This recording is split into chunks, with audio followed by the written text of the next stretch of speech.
Ini udah momennya untuk ngasih tahu masyarakat Indonesia bahwasanya Indonesia sekarang sedang mengalami perang namanya perang neokortex. Ya, neocortical war ini perlu kalian tahu.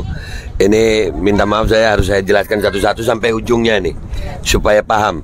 Neocortical war adalah perang yang tanpa menggunakan senjata.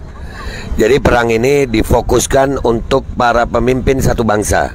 Kalau pemimpinnya sudah dipengaruhi, maka kebijakan-kebijakan pemimpin tersebut akan menguntungkan musuh. Ya, dan itu ditengarai patut diduga sudah terjadi di Indonesia. Karena kita lihat sampai hari ini kebijakan-kebijakan pemimpin kita semuanya itu bukan kebijakan yang menyelamatkan bangsa Indonesia. Contoh lapangan pekerjaan itu lebih banyak untuk asing daripada untuk anak bangsa sendiri. Giliran anak bangsa yang kerja di luar negeri pulang bawa devisa diberatkan oleh karantina. Ya, jadi ini coba diperhatikan. Ini kebijakan bagaimana seorang pemimpin bangsa kita yang notabene putra bangsa Indonesia, lahir di Indonesia, besar di Indonesia, nama Indonesia banget, ya. Tapi kebijakannya itu merugikan Indonesia. Ini baru satu kebijakan, masalah tenaga kerja. Ya, tenaga kerja asing datang ke Indonesia nggak ada karantina yang pakai dibebani, nggak ada. Ya, dan itu anak bangsa Indonesia, perhatikan ya, Gojek, ojek online, kebagian yang itu aja. Ya, ini dari lapangan pekerjaan. Nah, saya singkat ini. Jadi neocortical war sudah mempengaruhi seluruh pejabat Indonesia. Semua kebijakannya, bahkan pejabat yang nggak pro itu sudah terikat oleh kebijakan yang lain. Artinya, mana sekarang pejabat berani bersuara untuk melawan? Nggak berani. Kenapa? Sistem udah mengikat mereka. Hampir semua pejabat itu pasti punya borok. Jadi dalam artian begini nih. Jadi lu ngomong gua buka kartu lu. Lu ngomong gua buka. Dan ini ditengarai patut diduga ini adalah perang neocortical war.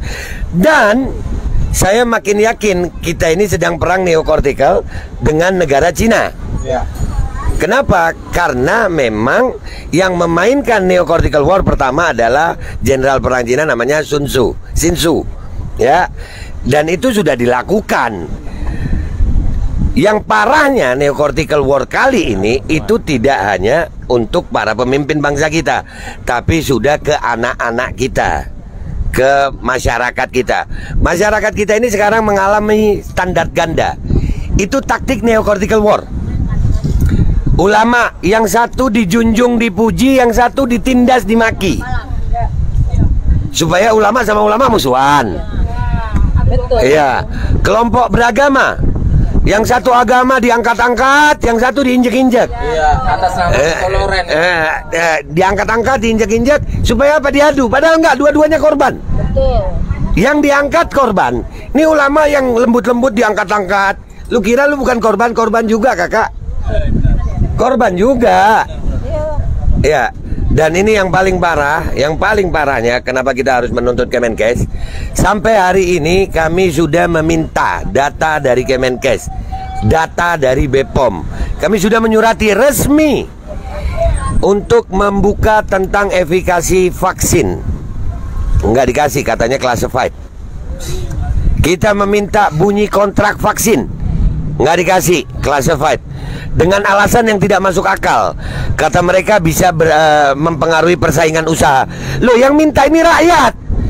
Rakyat mau usaha apa? Kami tidak jualan vaksin. Kami bukan sales vaksin. Bahkan botol bekas vaksin aja nggak bisa dijual. Kalau limbah medis yang lain, rakyat itu masih kebagian. Botol infus masih bisa tuh diolah lagi.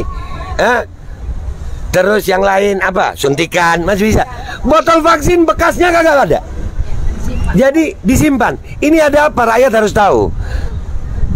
Dan sampai hari ini 99,sekian% anak itu tidak ngefek sama COVID.